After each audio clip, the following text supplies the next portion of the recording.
बिस्मिल्लाहिर्रहमानिर्रहीम। अस्सलाम वालेकुम। सारी दुनिया को पता था कि ये अमेरिका इजराइल का खेल है। अब खुलकर चीज़ें सामने आ गई हैं। अमेरिका ने शाम के अंदर रूस को तहफ़्फ़ुज़ देने वाले ईरान से आए हुए जंगजू या इराक से आए हुए जंगजू या उसके अलावा दुनिया भर से आए हुए जितने जंगजू हैं या जो वहाँ पर शाम की हिफाजत कर रहे हैं उन पर स्ट्राइक कर दिया है। बाकायदा ऑफिशियली आज अमेरिका शाम की जंग में कूद पड़ा है। ऐसा नहीं है कि अमेरिका पहले नहीं था, लेकिन ये जो रीसेंट लड़ाई हुई है उसमें ऑफिशियली अमेरिका कूद गया है।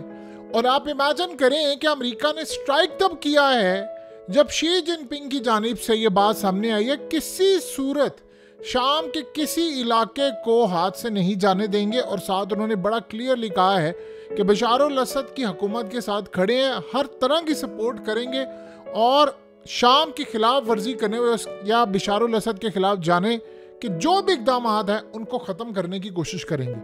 अब चीन खड़ा हो गया, रूस है तो आपको पता है पहले ही साथ खड़ा है, ईरान खड़ा है। ये जो सूरत हाल पैदा हुई है इसका मुकाबला करने के लिए इस वक्त सीन ये हुआ है कि ईरान ने तकरीबन कई सौ इस वक्त ग्लाइड जो बॉम्ब्स हैं वो पहुंचा दिए हैं और ये पूरी तरह टारगेट कर रहे हैं इस वक्त वहां पर जो बागी फोर्सेस है। हुआ ये है कि 24 घंटों के अंदर गेम बहुत ज़्यादा बदल गई है। ईरान की फोर्सेस वहां पर मुकम्मल तौर पर एक्टिव हैं, शाम की फोर्सेस और रूस की फोर्सेस ये ताबड़तोड़ वहां पर हमले कर रहे हैं। और जो ईरान से मिसाइल आए हैं उनको इस्तेमाल किया जा रहा है, ईरान से जो ग्लाइड बॉम्ब्स आए हैं उनको इस्तेमाल किया जा रहा है और शाम में धड़ाधड़ मारा जा रहा है। आप दो चीज़ें देखिए कैसी अजीबोगरीब सूरत हाल है कि जहां चाइना खड़ा होता है, जहां पर रूस खड़ा होता है, जहां पर ईरान खड़ा होता है, वहां पर सारे मुखालिफ खड़े होना शुरू हो जाते हैं। अब सीन ये है कि बहुत सारे इलाके जो हैं वो आहिस्ता आहिस्ता जो बागी फोर्सेस है वो पीछे हटना शुरू हो गई हैं। असल इस वक्त जा रहे हैं, ये स्ट्राइक कर रहे हैं, जो अलेप्पो है, हल्ब वाली सतह है, वहां पर इस वक्त स्ट्राइक शुरू हो गए हैं। और यही ईरान के जो मिसाइल और जो ड्रोन्स और जो चीज़ें इन्होंने इस्तेमाल की थी यूक्रेन में, अब वो शाम के अंदर इस्तेमाल हो रही है। इसका रिजल्ट बहुत तेज़ी से आ रहा है। सीन यहाँ पर ये हो रहा है कि हमला इस वक्त शदीद से शदीद तर हो रहा है, यानी इतना शदीद हमला हो रहा है कि जिसका आप और हम अंदाज़ा भी नहीं लगा सकते कि वो जो बागी फोर्सेस हैं वो मुकम्मल तौर पर पीछे हट रही हैं। लेकिन मसला सारा यहाँ पर ये हुआ है कि आप सोचें जो बागी फोर्सेस के खिलाफ लड़ रहे हैं अमेरिका उन पर स्ट्राइक कर रहा है। आप गौर करते जाएं, इजराइल आकर स्ट्राइक करता है उन फोर्सेस को जो बागियों के खिलाफ लड़ रही हैं, जो रूस को प्रोटेक्ट कर रही हैं, जो हमास को प्रोटेक्ट कर रही हैं, हिजबुल्लाह को प्रोटेक्ट कर रही हैं। अमेरिका भी उसको टारगेट कर रहा है। अमेरिका के साथ साथ आप सोचें कि ये जो बागी फोर्सेस है वो भी है, यानी तुर्की भी उनके साथ खड़ा है। अजीबोगरीब सूरत हाल है। लेकिन डिवीजन एक लकीर खींचती है। कल से जब से चाइना ने ऐलान किया, लकीर खिंच गई है कि चाइना, रूस, ईरान और बाकी ताकतें कहां पर खड़ी हैं। अमेरिका, इजराइल, तुर्की और ये बाकी ताकतें कहां पर खड़ी हैं।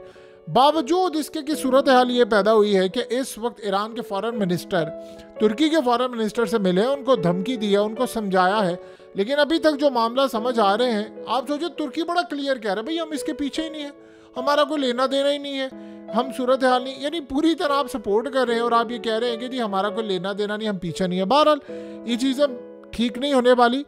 अब सीन ये है कि जो अलेप्पो एक सिटी है, ख़ास तौर पर इसको रिकैप्चर करने की तैयारी, हल्ब यानी वो सिटी जो है जहाँ के हवाई अड्डा, एयरपोर्ट्स और चीज़ें सारी इन्होंने कैप्चर कर ली थी। अब जिन जिन इलाकों को इन्होंने कैप्चर किया, फतह किया, वहाँ पर रूस के तैयारे जा रहे हैं, शदीद बमबारी वहाँ पर कर रहे हैं और वहाँ पर भी शाम की फोर्सेस जा रही हैं और बमबारी कर रहे हैं। अब ज़रा दो चीज़ों को आप क्लियरली समझ रहे हैं ताकि आपको सिनेरियो का पता चल जाए। देखिए 20 जनवरी को ट्रंप ने हलफ उठाना है। 20 जनवरी की डेट आप याद रख लें, अपने दिमाग में बिठा लें। उस डेट से पहले पहले शाम में आग का खेल इस वक्त होगा और इस सारे मामले पर बड़ा ही ज्यादा क्लियरली शाम के साथ साथ यूक्रेन में आग का खेल होगा। दोनों तरफ से ट्रंप को आप सोचें कैसी अजीबोगरीब सूरत हाल है कि जिन जगहों पर ट्रंप ने जंग बंद करवानी थी उन जगहों पर जंग छिड़ी है। ट्रंप ने आकर अब शाम से फोर्सेस निकालनी। आप बताइए कि इस सारी सूरत हाल में असल लड़ाई जो होगी ट्रंप की वो अपनी फौज के साथ होगी शाम की तो आग बड़ी शदीद अब भड़कने वाली है, भड़क चुकी है, बल्कि आगाज हो चुका है, क्योंकि अब ईरान के से मिसाइल और बम आ गए हैं, वो तो हिट कर है बुरी तरह, और ये गेम चेंजर है। ये अब आपको पूरी तरह गेम चेंज होता हुआ नजर आएगा, पूरी तरह हमला उन पर होता हुआ नजर आएगा। और सबसे बढ़कर बात यह है कि इस सारे मामले पर इजराइल ने इन ताकतों को उलझाकर गजा में बमबारी का अगला रिकॉर्ड कायम करना शुरू कर दिया है। तो अब हमास के लिए भी जाहिर सी बात है मसाइल हो रहे हैं, गजा के लोगों के लिए भी मसाइल हो रहे हैं। यहाँ जो सिनेरियो बना है उसको ज़रा आप अच्छी तरह समझ लें। सीन कुछ ये हुआ है कि इनका प्लान ये है कि अमरीकी फ़ौज, यानी वहाँ से, देखिए ट्रम्प ने कहा था मैंने शाम से फ़ौज निकालनी है। अब बताइए कि अमेरिका आज शामिल हो गया है, अमेरिका ने स्ट्राइक वहाँ करना शुरू कर दिया है। तो अमेरिका ने जब स्ट्राइक किया है तो इस सूरत हाल में क्या अमेरिका पीछे हटेगा? जाहिर सी बात है ईरान और रूस और ये बाकी फोर्सेज जो हैं वो अमेरिका को स्ट्राइक करेंगी। ये तो नहीं अब हो सकता कि वो चुप करके बैठे। अब जो मलेशियाज, यानी मिसाल के तौर पर ईरान के सपोर्ट करने वाले जो हैं, या ईरान के फाइटर्स जो हैं, इराक के फाइटर्स जो हैं, या हिजबुल्लाह के हैं, उनकी कोशिश होगी कि अमेरिका के जो फौजी अड्डे हैं उन पर जाकर हमला किया जाए। ताबड़तोड़ वहाँ पर हमले इस वक्त जारी हैं अमेरिका पर भी, और अमेरिका उन जो लोकल फोर्सेस हैं उनको असला दे रहा है, साथ साथ खुद भी स्ट्राइक कर रहा है। ये सूरत हाल देख लिए अब आपके सामने क्या मामला हो गया। ये प्लान असल में कर रहे हैं कि ट्रम्प के आने से पहले पहले यहाँ पर बारूद का ढेर हो, गजा में हो, लिबनान में हो और यूक्रेन में हो। आप इतने सारे महाज पर जब जंगें छिड़ी होती हैं आप उनको आसानी के साथ ख़त्म नहीं कर सकते। देखिए मिसाल के तौर पर अब आप मिसाल यहाँ से ले लें कि आप आर्मी चीफ को कहते हैं, बुलाकर कहते हैं जंग बंद करो, वो आपको कहता है जी प्रेसिडेंट साहब हम आपको 6 महीने तक हम यहाँ से निकलेंगे। अब 6 महीने तक जितनी बमबारी हो जाएगी वो आप समझते हैं। अमरीकी इस्टेब्लिशमेंट जैसी इस्टेब्लिशमेंट इस पूरे वर्ल्ड में घटिया तरीन है कोई। ये दुनिया की सारी जो इस्टेब्लिशमेंट है वो अमेरिका का मॉडल फॉलो करती हैं। वो वहाँ पर जो बर्बरियत होती है वही दुनिया के अंदर वो फॉलो करते हैं।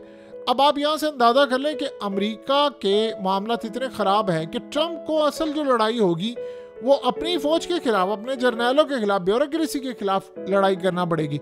वो इनको समझाता फिरेगा, उसको रिपोर्ट्स आएंगी, आज हम करेंगे, हम फिजिबिलिटी निकालें, हम फलाना करें।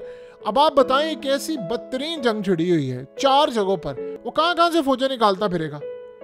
आपको पता है कि इस वक्त सूरत हाल क्या है? इजराइल ये कह रहा है कि हमें सबसे बड़ा खतरा ये हुआ है कि ईरान के जो मलेशियाज आ गए हैं यहाँ पर, वो असल में एक तो उन्होंने शुरू कह दिया थी उनको केमिकल हथियार और वेपन्स और ये पता नहीं क्या कुछ उनको मिलेगा और वो इजराइल के खिलाफ इस्तेमाल होंगे। इजराइल को इस बात का सबसे ज़्यादा गुस्सा ये है कि बाहर से जो फोर्सेस आ रही हैं वो असल में इस वक्त आकर हमलावर हैं, यानी मुकम्मल तौर पर हमला कर रही हैं हम पर, और ये बात उनसे हजम नहीं हो पा रही। यानी वो ये समझ रहे हैं कि अब ये इजराइल में एंट्री ले रहे हैं, जो इराक से फोर्सेस आ रही हैं वो भी उधर जा रही हैं, ये सारी की सारी जितनी फोर्सेस हैं अब ये शाम से फारिग होकर इसराइल का रुख करेंगी और इसराइल के पैरों तले ज़मीन निकल गई है। उसे अमेरिका को ये कहा है कि आप स्ट्राइक करें। देखिए अमेरिका की अभी जो गवर्नमेंट है वो जाहिर सी बात है अभी तो इसराइल के वो अहकामात ले रहे हैं। ये बात की बात है 20 जनवरी के बाद क्या होगा वो तो तब की बातें हैं। अभी 20 जनवरी को आने में भी आप समझ लें तकरीबन 1.5 महीना बाकी है और 45 से 48 दिनों के अंदर दुनिया में कितनी तबाही आ जाती है आप अच्छी तरह समझते हैं। यहाँ तो एक दिन का नहीं पता चलता, सुबह उठे तो पता चलता है दुनिया बदली हुई है। सो लिहाजा अब ये यहाँ पर काम कर रहे हैं कि उनको कह रहे हैं कि इनको रोको। प्लान उनका ये था कि यहाँ पर खाना जंगी करें। मसला अब ये हुआ है कि इराक से फाइटर्स आए हैं, ईरान से और दीगर जगहों से आए हैं, वो इन बागियों को मार रहे हैं और ऊपर से रूस ने स्ट्राइक शुरू कर दिए, ईरान से मिसाइल आ गए। उनको अब ये खतरा ये पैदा हुआ है कि कहीं ये स्ट्रेटजी हमारे गले ना बढ़ जाए और ये वाकई उनको पढ़ते हुए इस दफ़ा नज़र आ रही है। देखिए इस दफ़ा याद रखिएगा अभी कोई ऐसा मामला हुआ नहीं था। ये दुनिया के जितने फाइटर्स हैं आपको पता है इस्लामिक वर्ल्ड के अंदर सारे इस वक्त तप्पे बैठे हैं कि हर किसी को मौका मिले और इसराइल के खिलाफ लड़ना है। अब आप चाहें या ना चाहें, चाहते हुए या ना चाहते हुए, इस वक्त सारे के सारे जो फाइटर्स हैं वो एक जगह मैदान में इकट्ठे हो गए हैं और शाम के मुतालिक कितनी जगह पर मेंशन है ये आप अच्छी तरह समझते हैं। अब यहाँ लड़ाई बड़ी है, इसराइल यहाँ पर परेशान है, उसने अपनी बॉर्डर की सिक्योरिटी बढ़ा दी है।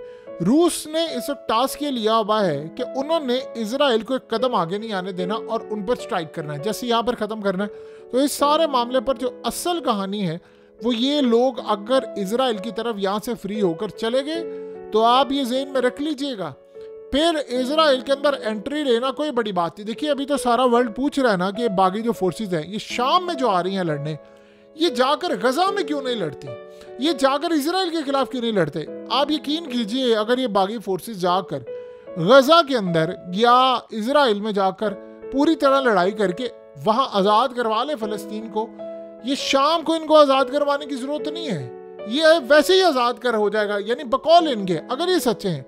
लेकिन इजराइल के खिलाफ नहीं ये लड़ेंगे, इनको लड़ना है उन ताकतों के खिलाफ जो इजराइल के खिलाफ है। कैसी अजीबोगरीब बात है।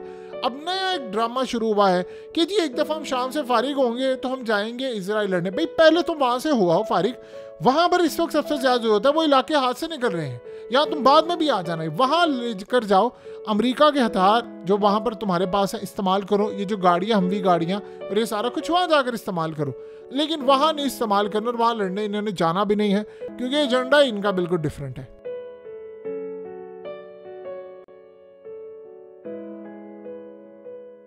हकीकत टीवी को सब्सक्राइब करना मत भूलें, वीडियो को लाइक करें, शेयर करें और कमेंट सेक्शन में अपनी राय का इजहार ज़रूर करें।